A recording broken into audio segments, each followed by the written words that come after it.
তো guys first ইনস্টাগ্রামের ভিডিওতে হোফরের ফানে কমেন্ট করা হবে। আচ্ছা বান্ধবী, আমাদের যে মেয়ে ক্যারেক্টারটা আছে না, জুনের ভিতরে গেলে যে আওয়াজটা করে, সেম টু সেম ওই আওয়াজটা যে কপি করতে পারবে তাকে আমি 500 ডায়মন্ড টপ আপ করে দেব।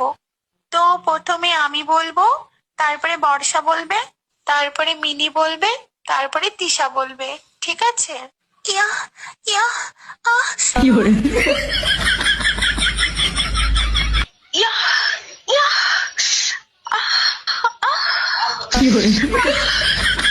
तो चलिए शुरू करते हैं। জনের ভিতর নয়, জনির ভিতরে যাওয়ার পরে এভাবে আওয়াজ করে। গেমে যদি এভাবে আওয়াজ করে তাহলে ক্রমে যাওয়ার দরকার নেই, গেমেই কাজ হয়ে যাবে। আওয়াজ শুনেই কাজ সেরে ফেলেছি, ভাই বের হয়ে যাবে তো। समझने वाले को इशारा कॉपी। हाँ আপনারা যে শব্দ করেছেন সেটা আপনাদের জামাইয়ের সাথে খেললে হয়, গেমে এটা হয় না। কেসটা তুমি ধরেই ফেলেছো। এই আওয়াজ তো কোথা থেকে শিখছেন? मैं नहीं बताऊंगा। এদের তো ক্রমে ভর্তি করা উচিত।